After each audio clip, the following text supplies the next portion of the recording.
Sweet.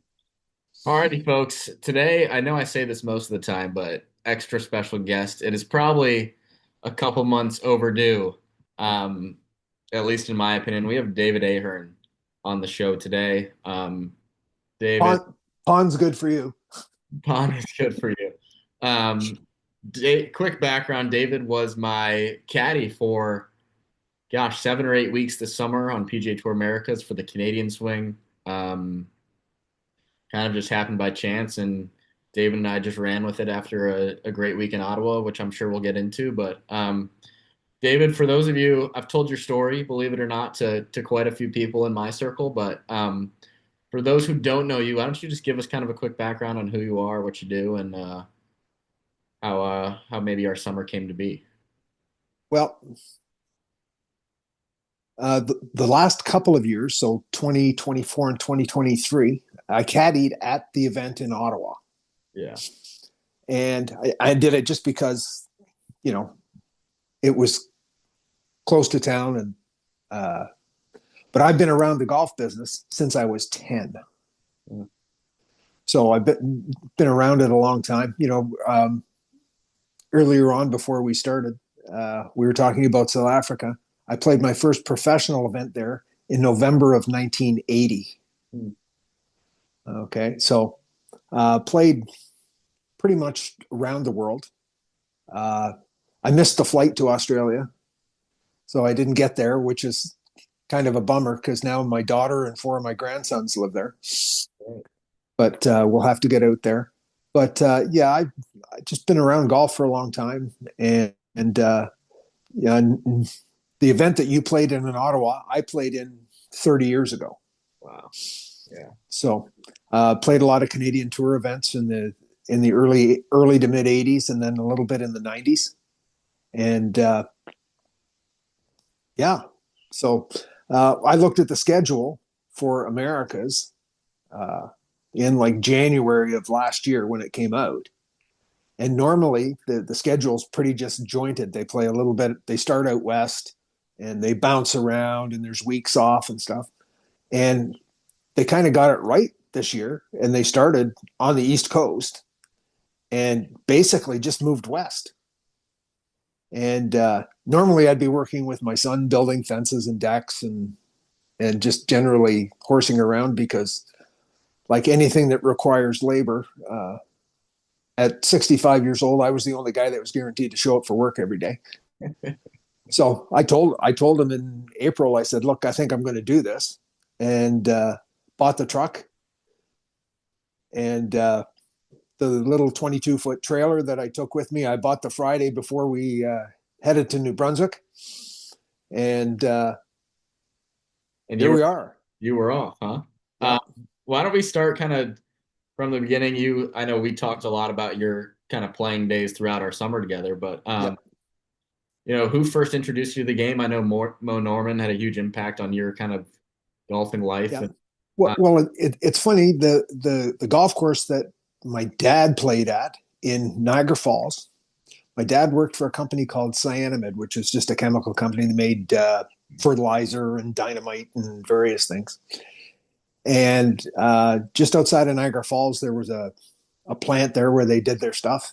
And his supervisor was a guy named Jack Spittle. Don't forget that name. Jackson. Um, So Jack Spittle and about 23 or 24 other guys got together and they bought a piece of ground between two creeks on the outskirts of Niagara Falls. And they decided they were going to build a golf course. So Jack Spittle was my dad's foreman or supervisor at the time. And he walked into his office and my dad was 5'6" and maybe 135 or 140 pounds. Basically a tiny little nerd guy, Okay. doing chemical engineering stuff. And Jack is 6'4" and about 240. Wow. And he walks in and he drops a bill on my dad's desk for $224. And he says, Jackson, bring me a check tomorrow. You just joined the golf club. And walks out of the office. So I guess my dad's a little bit intimidated, but my dad, who's originally from Johannesburg, Hmm. thought, well, I guess I'm going to learn how to play golf. And he joined the golf club. And By the time I was 5 or 6 years old, I was running around the golf course with him with a club. Now, when I was 8, Jack Spittle's son, uh, Roddy, was 12. So we would get out on the golf course together, and I'd steal one of Roddy's clubs and just beat the ball around. Yeah. Now, Roddy was the 1976 and 1977 Canadian amateur champion. Good player. Played on the golf team at Ohio State for 4 years. Turned pro soon after that. Wasn't particularly successful. Got into the insurance business around Ohio someplace. Won some Ohio State amateurs. And then as he turned 50, decided to hell with it, joined the seniors tour. And I think he won twice. Wow. So in that sort of environment, when I was 12, 13, 14 years old, Thursdays was the junior day at the golf course. Cool. And we would have 125 kids at the golf course. And 75 of them had single digit handicaps. Wow. Like, I mean, the playing pool was deep. That's deep, yeah. And you just learned how to play. And we were allowed on the golf anytime we wanted. I can remember, you ever watch a movie with Paul Newman called The Natural, or Robert Redford called The Natural? I haven't. Well, you should watch it. There's a scene in there where he walks into a restaurant and it's old fashioned. Well, the restaurant that they filmed that in was called The Cloister, and it's in Buffalo. And the guys that owned that restaurant would play golf out at Willowdale. And I would play with these guys when I was 11 and 12 and 13 years old. And they were playing for hundreds of dollars, and I would just tag, there's generally 3 of them and occasionally 4. But if they had 3 and I was there, I would go and play with them. And, at that young an age, you behaved on the golf course, because if you didn't, they just backhanded you. Like literally. And how many times do you have to get backhanded before you stop screwing up? Right, only once or twice, huh? At least once. Okay. And after that, it's fine. Yeah. And so that's how I got into the game, and then started playing junior events and was reasonably successful and played some provincial teams. The thing I sent you the other day, talking about the Williamson Cup. Yes. If you went to the website, you went back to those years, who played on the team for Metropolitan in 2012? Well, there are some heavy hitters in terms Theo, of Theo Humphrey. Wow. There you go. Okay. A year before that, Denny McCarthy. I saw that. Then you had Neil Shipley. Neil Shipley. Cougar Collins in 2016. Canadian. And also, you don't know him, but my teammate at Miami, Ohio, Scott Bitar, was on a team with Neil Shipley at a Pittsburgh. Yeah. That was cool that you sent that over. Yeah. So I ended up with a pretty good sort of competitive background. As it turns out, when I went over to South Africa in 1980 and started to try and play golf for a living, I had no idea what I was doing. I was lost. I might as well have been out there with a tennis racket and a bowling ball. Like, I really had no idea. But then, in those 5 years that I was back and forth, and then I actually stayed there for a year and a bit, Nick Price, David Frost, Dennis Watson, Fulton Allen, Mark McNulty, John Bland, Tony Johnson, that's now doing the broadcasts, Simon Hobday, all the Henning brothers. I mean, just an absolute sort of cornucopia of great players, all from South Africa, Zimbabwe. And then in January, you'd get a whole bunch of guys that would come down from England or Europe, and they would play for the 6 or 8 weeks that the events were in January and February. So I got to play with guys like Ronan Rafferty, who, Irish kid, at 17 years old, had won every event that a British schoolboy could win. Like everything. He'd won everything. And he comes down to South Africa. And the reason he came down to South Africa is he went to the qualifying school in Europe and he missed by a shot. So at that time, if you finished in the top 50 on the Order of Merit in South Africa, you got a European Tour card. And it was important for him because he had $100,000 personal services contract with Coca-Cola that was only valid if he had a European player's card. Oh, wow. Okay. So he comes down to South Africa, and I mean, he's not, a wealthy kid. He scraped enough money for an airfare and some money for expenses. And he was so broke. He came down before Christmas. He was so broke that he had to stay down there over the Christmas holidays. He couldn't go home. Oh, wow. Back to Northern Ireland. So I we finished the South African Open, and we go to over to David Stratton's house, and we're having a little party and a braai or a barbecue, and a few beers change hands. And Ronan's only 17 or 18, so he's drinking Coca-Cola. And I'd met a girl down there, and she lived in Harare, which was Salisbury up in Zimbabwe, and I was going up there for 3 weeks because we could practice up there and hang out. And a Canadian dollar bought you like all kinds of extra stuff up there, so it was cheap. And he found out that I was going up because somebody had made arrangements for him to stay with somebody up there, and he needed a ride. So I said, well, hell, jump in the car. I don't care. It's a 12-hour drive, basically right up Southern Africa. We'll throw all the stuff in the back of my little Datsun, and we'll drive up there, and I'll drop you off. So we're at Stratton's, and I'm 6 or 7 beers in, and it's 2:00 in the morning, and we're getting ready to drive. And I said, hey, Ronan, I'm half cut. I said, you're going to have to drive. And he looks at me absolutely deadpan. He says, I've never, ever, ever driven an automobile. So, well, we got to go. It's a 12-hour drive. I said I'd be there for dinner the next day. So half in the bag, we start driving up Africa.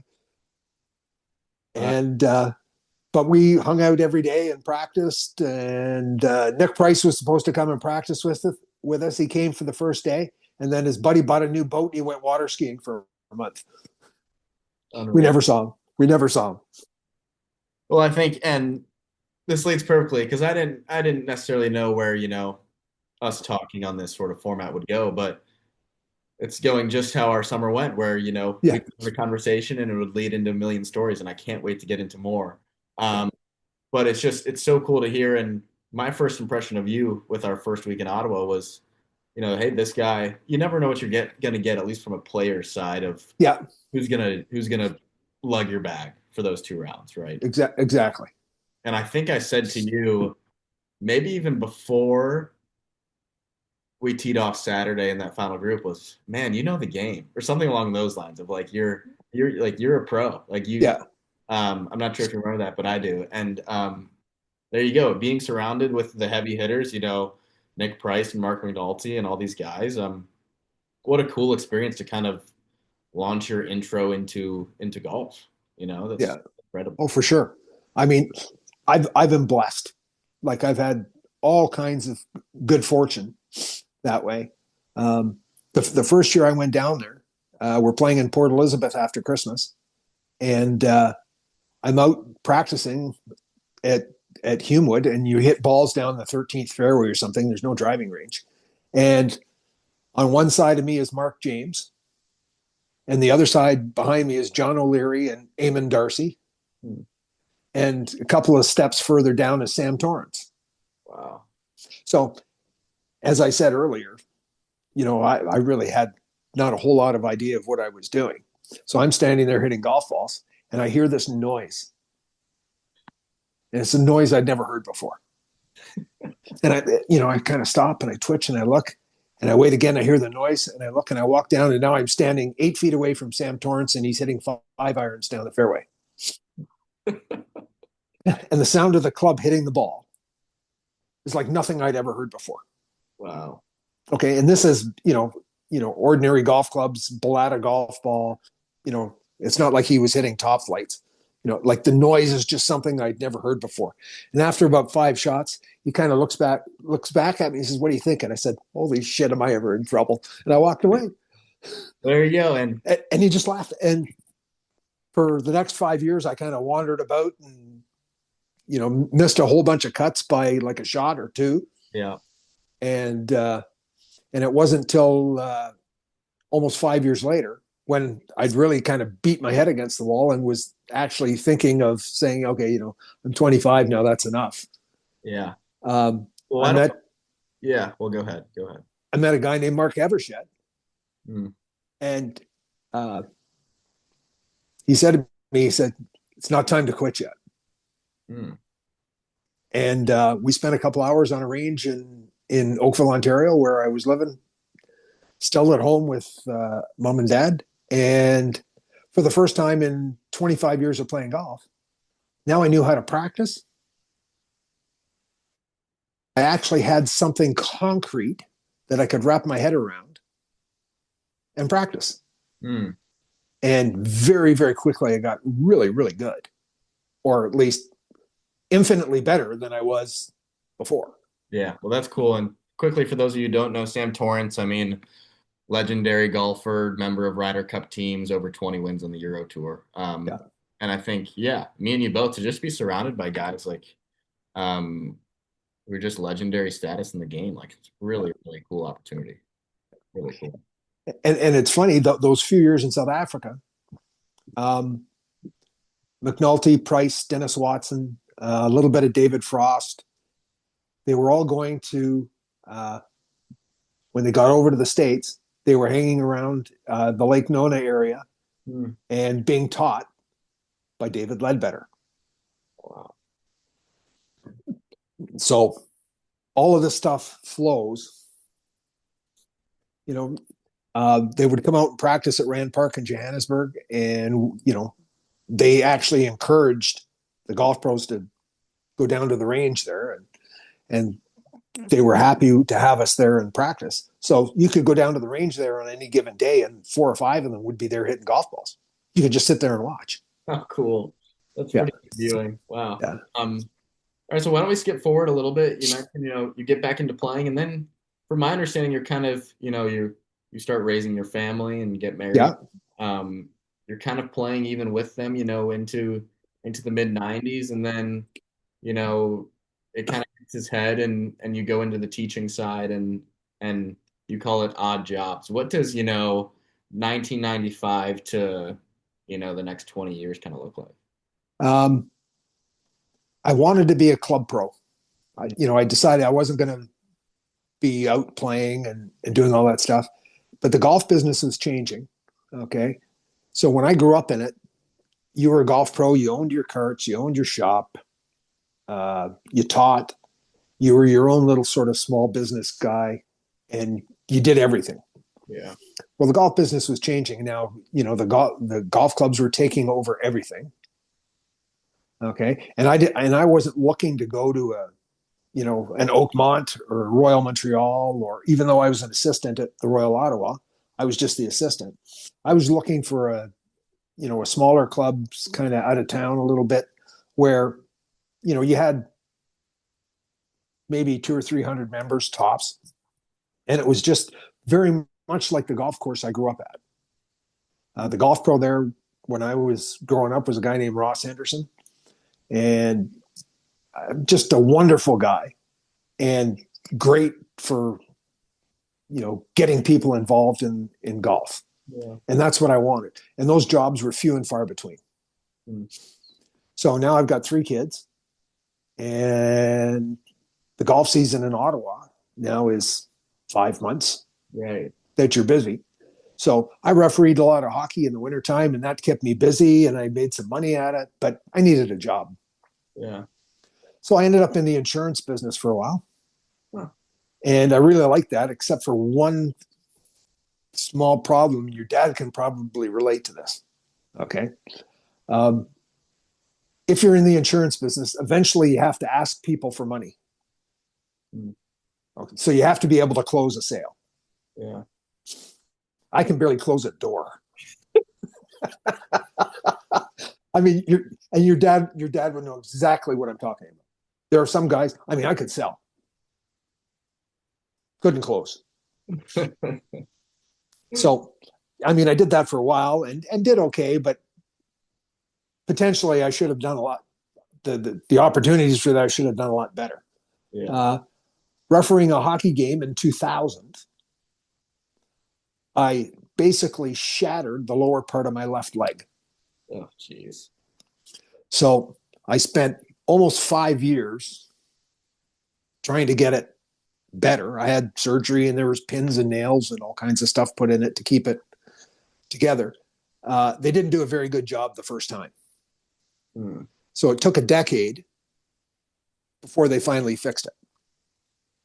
And I think this might lead us absolutely perfectly into kind of your, a surgery on your leg leading to perhaps a once in a lifetime experience down in the islands. Oh, exactly. So while my leg was trying to heal, okay, um, again, I needed something to do.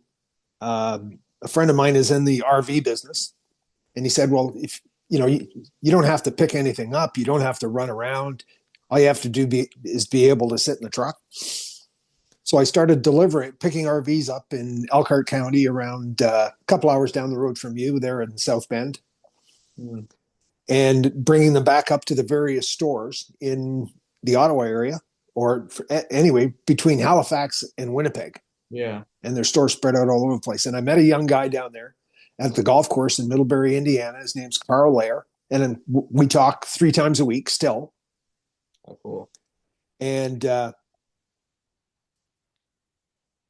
stayed.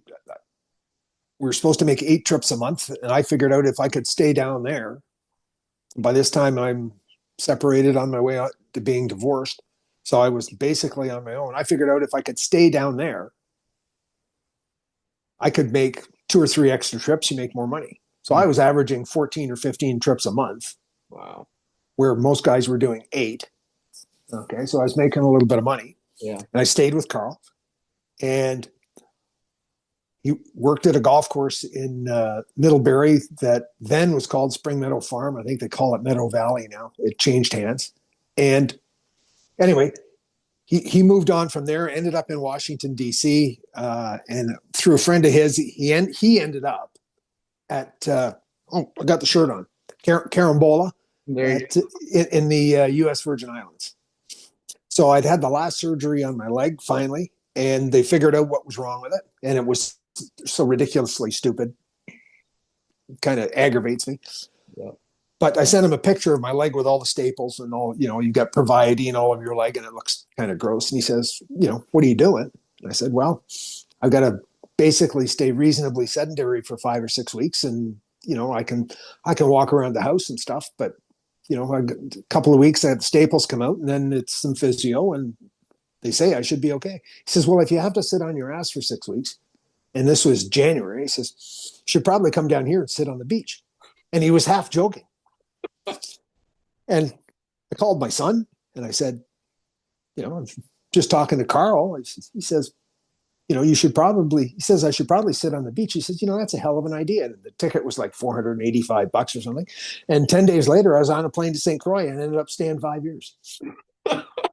And I think, yeah, the part that cracks me up, and anyone I tell it, it's right. Hey, you're going down for 4 or 5 weeks, and you end up staying Yeah. 5 years. Yeah. What was your time down in the U.S. Virgin Islands like, and working still in the golf business there, and Working in the golf business. And I mean, Carambola the whole island was struggling. Um, I think if I had a couple of $100,000 now and I was going to speculate, I would speculate and make a bet on St. Croix now. hmm, And the reason I would do it is on the south shore of the island, Hess Petroleum out of New Jersey had a big oil refinery there. And the whole sort of mechanical setup of the refinery was to refine Venezuelan oil. Okay. And Venezuelan oil is terrible stuff. It's not very good quality and it takes a lot of work to get a usable product out of it. But yeah, that whole plant was designed to refine Venezuelan oil. And I have a funny feeling with the stuff that's going on in the world that a lot of Venezuelan oil is going to be coming back into the United States shortly. hmm, So, but in the time that I was down there, okay, the United States was, everybody's trying to go green and, they're not using oil and as much and stuff. And because the Venezuelan oil is so dirty, Eventually, the refinery closed. Mm. And with St. Croix, I mean, there's only 50,000 people there, and Hovenza, the name of the refinery, it's basically a one horse town. Okay, and the town changes significantly in a one horse town when the one horse gets up and leaves. Yeah. And I mean, it's exactly what happened. Mm.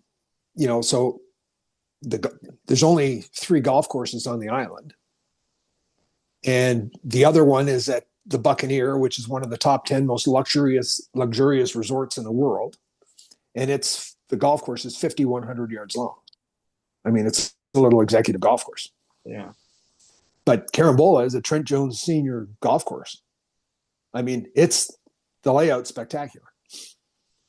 But in the travels and tribulations down there, I end up staying in a condo that's owned by a guy named Taylor Jackson from the Atlanta area, and one of his best buddies is Will Wilcox. Will Wilcox, former PGA Tour player, caddy now for Sung J M. Exactly. In fact, I was talking to Will yesterday and then again this morning. He had I don't know if you saw the meme where he had Sung Jae dressed up in the Martians uniform. I did not see that. No. Well, the rumor mill churns all the time, and somebody said that Sung Jae was going to go join Live Golf, Mm. and Wilcox's reply was, actually, he's not going to live. He's going to play on Mars and Neptune. And he had them all dressed up in a spacesuit. You got to find the picture. It's hilarious. That's awesome. Wow. So, yeah. And I mean, Will has his own story. Right. And the other neat, cool thing about being down in the islands is, life's a little more low key. I was probably the only guy in the island that didn't smoke pot. Huh. Okay. And, Will's had his issues and he's come out of it on the good side and he's living his best life. And I couldn't be more proud of him. But, he would stay in the condo with me the few times that he would come down when he wasn't playing web.com or then the PGA Tour. I had no idea the issues he was dealing with. Mm. Like, no idea. Like, I would see him at the golf course every day. We'd play a little bit, but it never came up. And basically, a lot of times that he was down in St. Croix, he was trying to dry himself out, Mm. as it turns out. But, Interesting. and then, of course, I had to come home. My dad had injured himself Yeah. and ended up sort of becoming persona non grata with the United States government for a few months, which was humorous at best.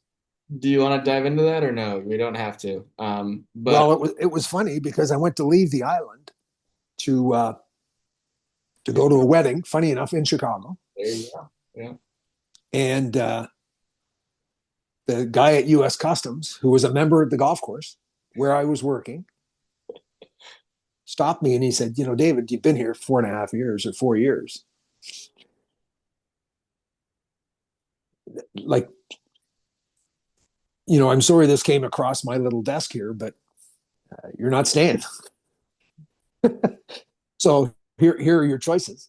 And, I stretched it out for a year and a bit, but eventually I had to voluntarily deport myself. There you go. And the thing that was funny about it was, I mean, I'd see this guy at the golf course twice a week. And he must have known then. Right. Okay. But there's nothing because I hadn't actually tried to do anything.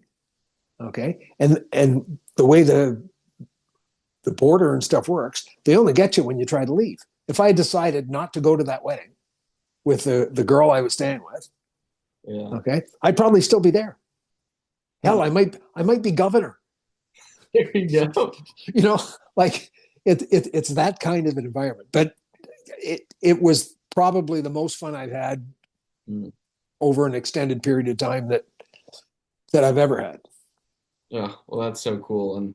And it's just an incredible story to, yeah. I mean, you're just to take a life by the horns type of guy, David. And Yeah. It fires me up in a way. And I know it fires up other people. So why don't we, let's flash forward to kind of this summer. And, I, for a guy like me, right, I turned pro in 2024. And for the first, 12 months of my pro career, I was playing Monday qualifiers and mini tour events, which you know quite well. And then Yeah, I was lucky enough to get through the mid-season qualifying school for PGA Tour Americas.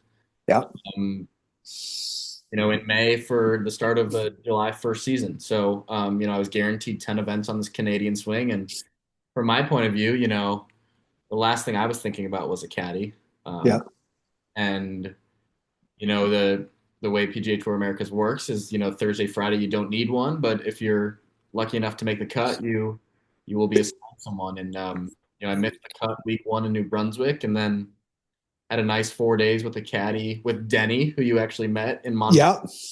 yeah. We made that connection, which was awesome. And flash forward to week three, where I am carrying my own bag for the first two rounds and find myself in the last group come Saturday afternoon, and Were we last group or second last? I think we were the last group with Charlie DeLong, if my memory serves. Yeah. Okay, you're right. Charlie was leading, but um, kind of what I know you were maybe pulling some strings on the back end to finish Well, in the last group. How did that come I together? had I had in Bromont the event before I had Christian Salzar Yeah. Thursday Friday, and he missed by one. So I picked up Tony Chen for the weekend, and Tony and I hit it off. So I told him, I said, you're coming to Ottawa. I'll take the bag in Ottawa, and he missed by two. Mm. Okay, so now I'm sitting basically at the scorers table on Friday, and they've got a piece of paper there that the guys that need caddies for the weekend, and forget who it was, but somebody pointed at your name, and I looked up at the leaderboard. She says, "Holy shit! Like he's up there." And the guy who's the caddy master in Ottawa, French Canadian guy named Claude. Anyway, he and his wife look after all the caddies. His wife was very ill, Right. but she was doing a lot of administrative stuff for him at home. So, uh, and he was also carrying a bag for somebody because they were short on Thursday and Friday, and his knees are destroyed. So he's walking up the hill off 18, and he can barely talk. He's falling apart. And if you remember those days on Thursday and Friday, Toasty, toasty. it was toasty. I mean, there were guys that fell down. I like the guy that was caddying for Taylor Funk. They put him on a stretcher, took him off the golf course. After probably after you finished because you were late early, I think, right? I believe so. Yeah. So, but later in the afternoon on that Friday, I'm actually in the shuttle going back down to the high school to get in my truck, I guess, and and the guy on the radio. I mean, the first eight guys are scrambling, and I said, "Geez, that's not good." And I almost got out of the van just in case they needed a body. Yeah. And the guy said, "Don't bother. They got the guy driving the van. One of the volunteers says, "Don't bother. They've got a couple of extra guys that are around, and this is the third one today." Oh my goodness. So anyway, it was bad. So anyway, your name's on the list. So I sent her an email and said, "Hey, I'm available for the weekend. Okay, and if I can, I'll caddy for this Danny Fisher character." And I didn't hear anything until 10:30, 10:45 at night. Mm. And a couple of emails going back and forth. And eventually she said, "Okay, that's who you've got. His tee off time is whatever it was, 1:40 or 2:05 or whatever time we went off." And there we are. And that's how it started. There you go. How cool. Yeah. Um, yeah, and then that week, as you can imagine, to me might be a little bit of a blur. What do you remember? Because to this day, and it is the best finish of my pro career, obviously. Yeah. What do you remember about that week? It just 26 under and not winning feels a little cruel, but Yes. Gee, you think? yeah. Yeah. What do you remember about that Saturday and Sunday, our first time in the bag together? Well, it took about 3 holes to figure out that unless the plane actually crashed on your head, you probably weren't going to get that upset about whatever was going on. Hmm. And with the years that I've been around golf, and I was pretty volatile when I played. There's a compliment. Um, you generally, you know, got a pretty even sort of mental outlook on what's going on out there. Um, and with the background that I've got, I mean, I watched you roll it on the first and the second hole, and I'm thinking, holy crap, that is really really good. He's got something going here. There's a reason that he's 15 under or 14 under or whatever it was that you were after 36 holes. Okay, you don't get like that unless you can actually putt the ball. Yeah. My friend Carl in Indiana is probably one of the best putters I've ever seen. Hmm. Like it's just, some people are gifted. Yeah. So played pretty good on Saturday, but not great. That's right. Based on the rest of the field. From my memory, it's like really patient and then maybe birdied, three of the last four to make it worthwhile. Yeah, exactly. And then of course we did the same thing on Sunday, Right. except that we went on a stomp, and I can remember walking over to throw garbage in the can on the 12th green or on the 12th tee. And we had to wait for the guys in the fairway. And there was a guy there who had the leaderboard on his phone. And I kind of looked down and I saw where we were. I remember walking back out up onto the tee, and I just said to you, "Do you want to know?" He said, "No." No You thanks. didn't want to know. And then we didn't really play the 12th hole that well. All right. Yeah. Easy up and down and led to a par. Led to a par, and and I saw more than once in those 2 days. I said, it's a game of fours and threes. Fives are no good. Yeah. So, and then we went on a tear, That's right. and standing on 17, I'm looking down, and all of a sudden there's a guy there with a camera, and everybody's taking pictures. Says, "Holy crap, this must be pretty good." Because if they're coming out to look at this, he's got to be doing something. It's got to be close. But there was no leaderboard there, so we don't know. Yeah. And actually played the 18th hole really well. Hmm. And I'm to this day, I still wake up at 2 o'clock in the morning and said, "How did that chip shot not go in?" I mean, it was close. Yeah. Yeah. Yeah, and then to get hammered in the playoff by a guy that throws 59 at you on a Sunday. It's pretty I good. mean, like, how does that happen?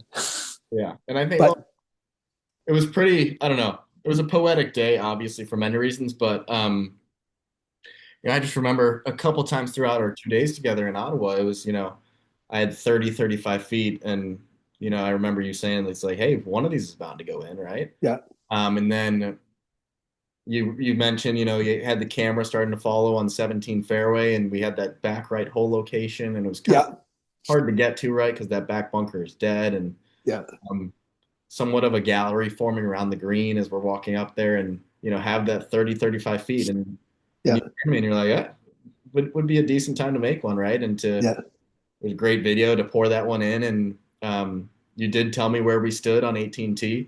yeah, Um, yeah, just so fun to look back on. yeah. So yeah, it's great, great. Um, and then why don't we go from there? Yeah, we get not a little robbed, but that lip out was rather unfriendly. Yes, But and obviously on a high like that, I'm like, you explained your camper vanning for the summer, and let's do this yeah, and kind of go on a tear. It's funny what a good week in golf does, as you know, right? It's like yeah. two top 25s in a row. We were in what, maybe the second to last group or third to last group in Windsor 2 weeks prior. I think second or third. Second. And I mean, we made the cut on the number. That's right. So now we're playing at like 3:30 in the morning in the dark on Saturday. That was so early. And we shot what, 63? I think so. Yeah. So all of a sudden we jumped 56 spots, and Yeah. we're tied for third. Right. Um, and yeah, And with the highs, there were also the lows. I picture, Winnipeg of just kind of a bummer week in general. Well, And yeah, and but see, there's a learning experience there. mm, Okay, like what do you do when you show up to a golf course? Okay, and you're 1,000 miles away from home, and yeah, you're on your own, or you were staying with a couple of the guys, and you can't get on the golf course. totally. Okay. And then, you know, maybe we're going to try and play Thursday and then it's raining and the place was a marsh. Yeah. Okay. And the parts of it that you could play. I mean, I show the picture that I took on that last day on Sunday on 18, where I took a picture of your feet in the rough and the ball's 19 inches off the fairway. And you can see 7/8 of an inch of the top of the ball. And your feet are in the long rough, and I can't see your shins. Yes. You know, I mean, the pictures on my phone, I show it to people all the time. Yeah. And I mean, the golf course was just insane. Yeah. And, but, you know, you're there Tuesday to Friday afternoon and you can't do anything. Right. I mean, fortunately, the one day there, we ran up to Elmhurst That was with, a fun day. with flame. Yeah, that was fun. I actually enjoyed walking around and watching you guys Yeah. chirp each other and have some fun. And you play there again next year. I saw that. And shout out to Patrick Flavin and Charlie Nikias have both been on this podcast, and Yeah. that was a fun day at Elmhurst. Yeah. Yeah. And so then, uh, because my passport isn't up to date, I couldn't go down to Minnesota. Right. And so I went to Calgary. You played in Minnesota and played all 4 rounds. Yeah. And then I had an extra week there, and it was Labor Day weekend. My daughter came out with her boyfriend, who incidentally, I don't know if I sent you the pictures. They're now engaged. Oh, congrats. You did not. No, that's awesome. And I actually thought it was going to happen when they were out at Lake Louise, but Uh, it happened like beginning of last week or something. well, that's awesome. So, and you know, kind of sad. It's my youngest daughter. She was married once before. Her husband had glioblastoma, Mhm. so she was a widow at 30. Mhm. But yeah, she's getting married. I don't know the date yet. She hasn't bothered to tell me yet. And Unimportant things, obviously. well, I told her, I said, for heaven's sakes, you know, they had a pretty big wedding the first time around. I said, for heaven's sakes, just elope. Okay, go and do it. Elope, and then come back and tell us what day, and we'll all show up, and we'll have a big party. Right. Right. Well, he's never been married before, and he's got a little bit of Portuguese blood in him, so the family's all thought to try getting involved.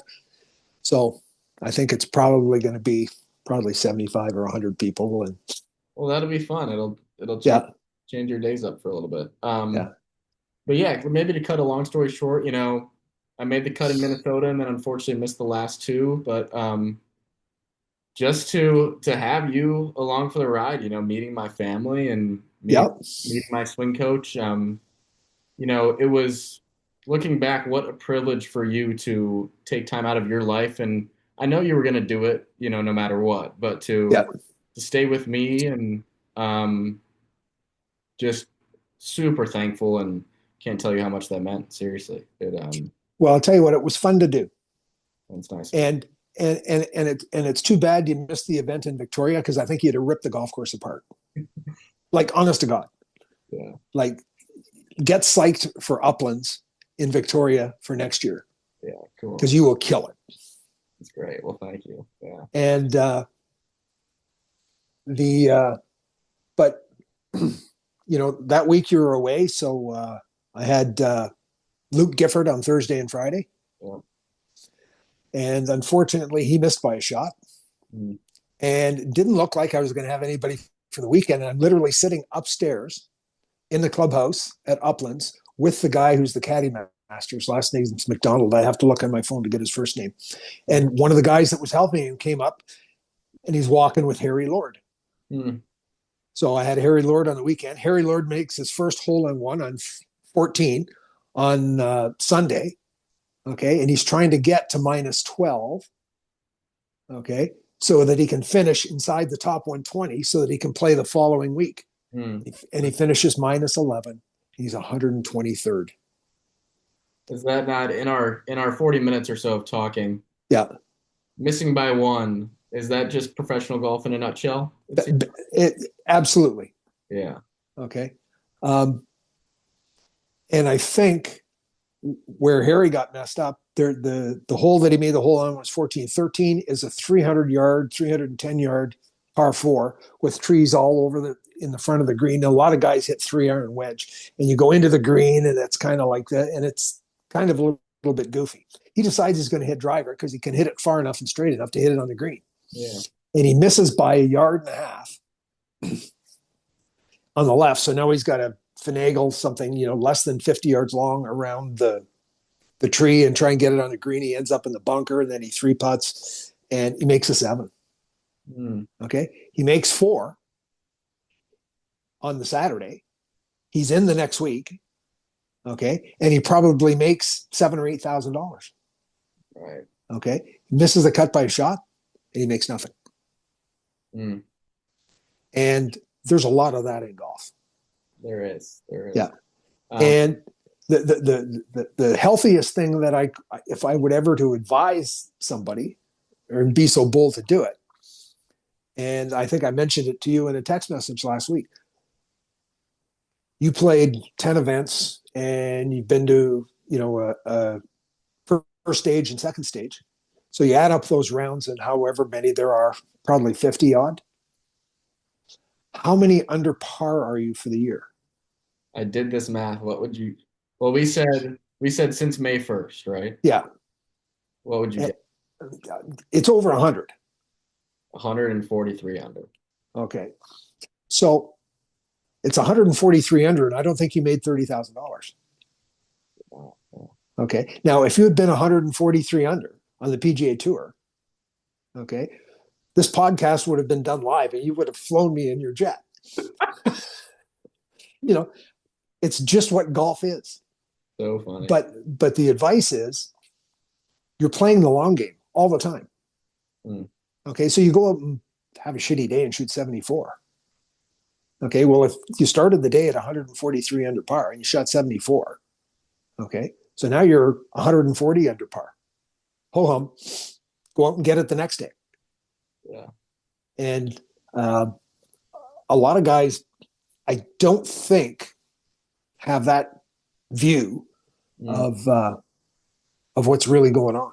Well, and I think that's, whether it's our society and the social media craze that you see, but people want that immediate gratification, right? And For sure. that quick fix. And you're exactly right. It's like, listen, I tell people all the time, what is the average age of a rookie on the PGA Tour?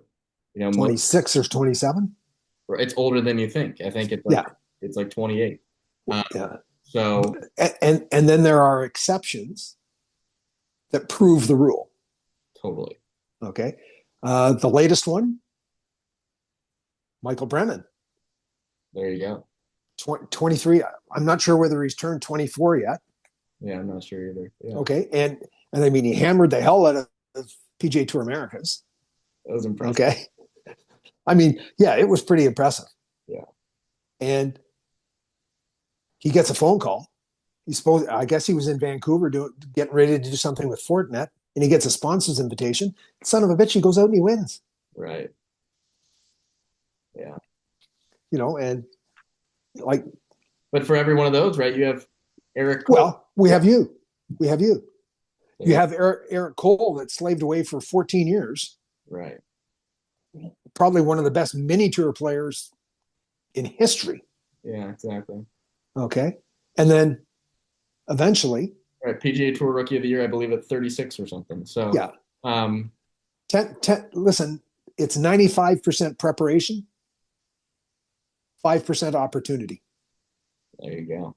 And somewhere along the line, something's going to happen and the opportunity is going to be there. And you're going to be in the right place to capitalize on it. And in the meantime, you got to just keep slogging away. There you go. Love it, David. You're the man. Quickly, we'll finish this off here. Do you have a couple? What are your favorite all-time stories? I know off the top of your head that might be hard, but if you have a Mo Norman story or. Well, first of all, here's the deal with Mo Norman stories, and you'll hear them from various people in various places all over the place. A good friend of mine, Daryl Buchanan, who was a golf pro here in Ottawa for ages, and pretty good friends with Mo.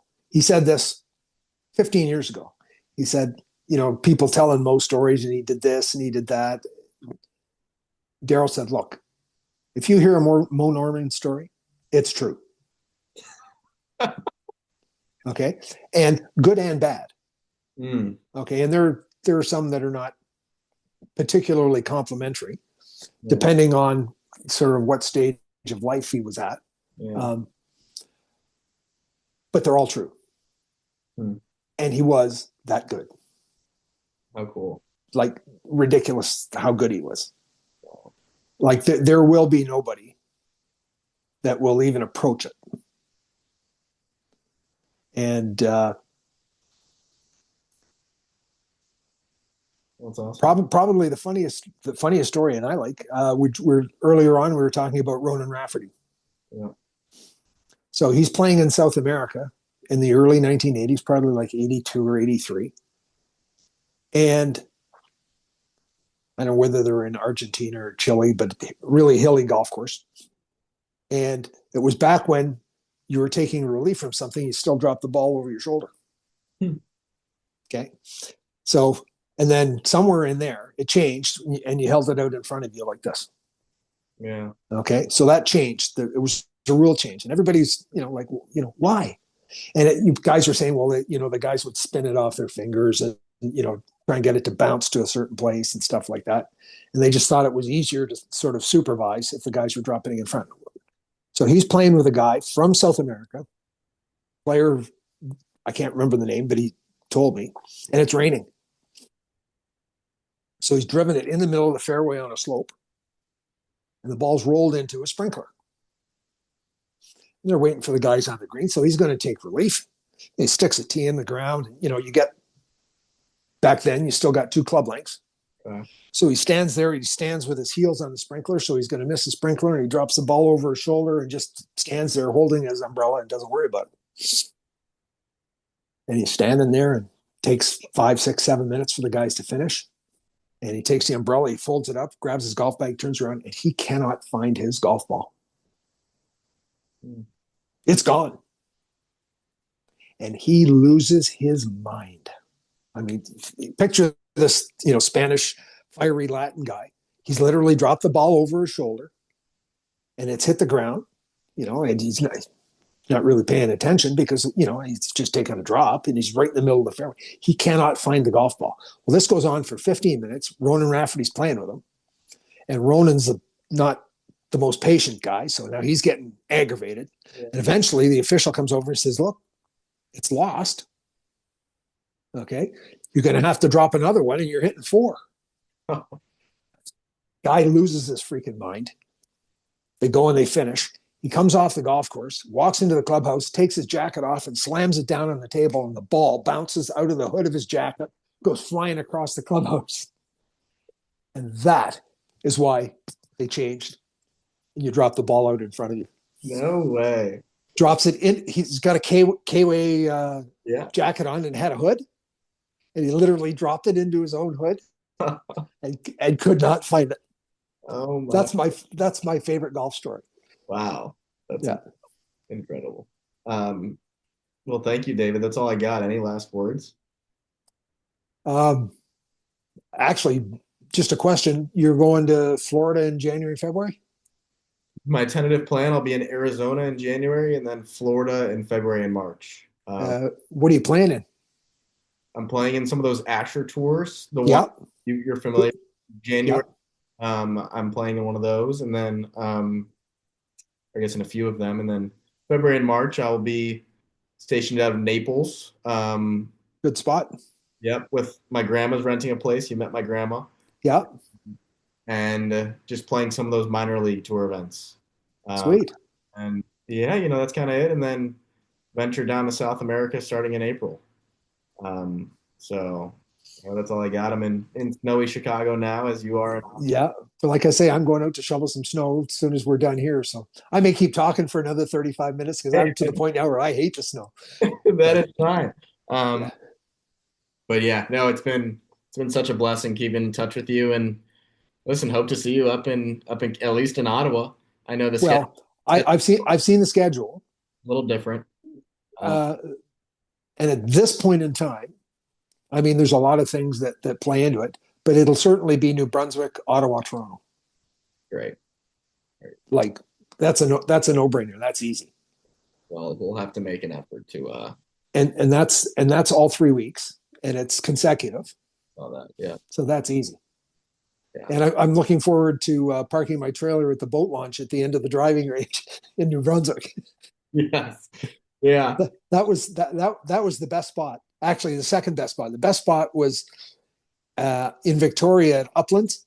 I literally parked on the road, lying in bed like this, looking out the window, watching Davis Lamb line up birdie putts on the 15th green, literally 35 feet away from him. That's Like right. in the One of my in the morning, I had to be quiet. I couldn't, slam pots and pans around because there are guys right there putting.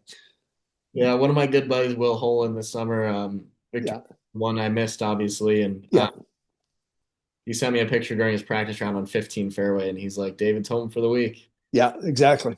Yeah, how It good. it was awesome, and I mean, I was looking around in Victoria, and Victoria is kind of tough to find spots to go.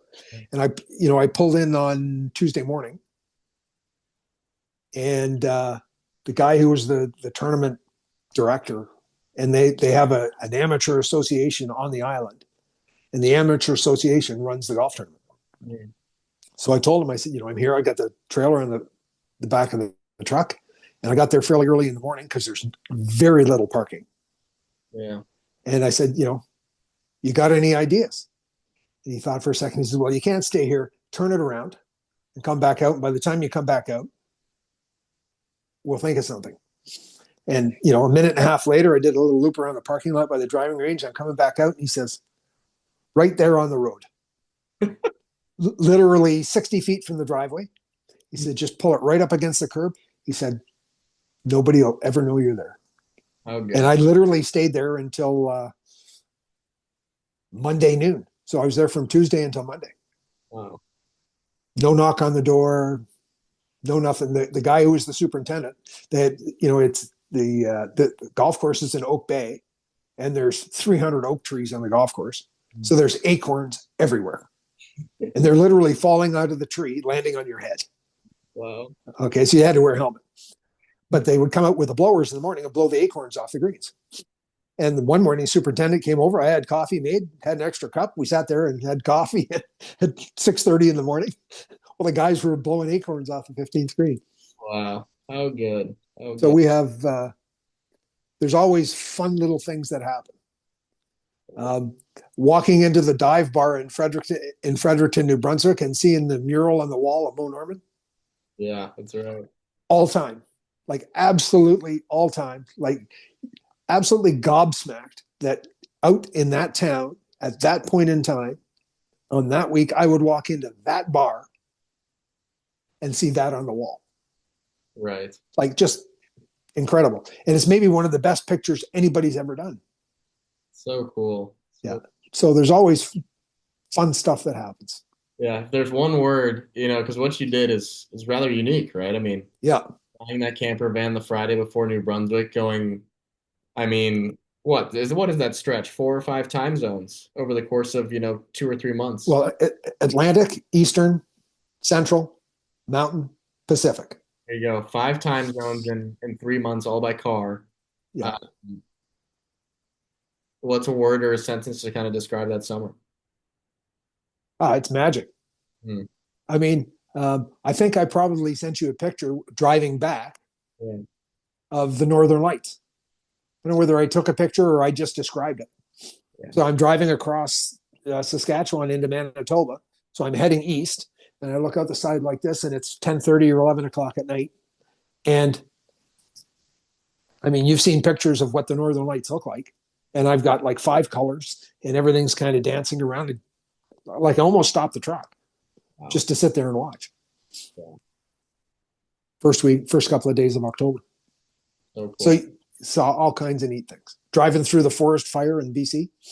I got that picture. Yeah. Yeah, with the smoke, the hillside smoldering on both sides. Yeah. but the road was open. Yeah. Cool stuff that you never get to see.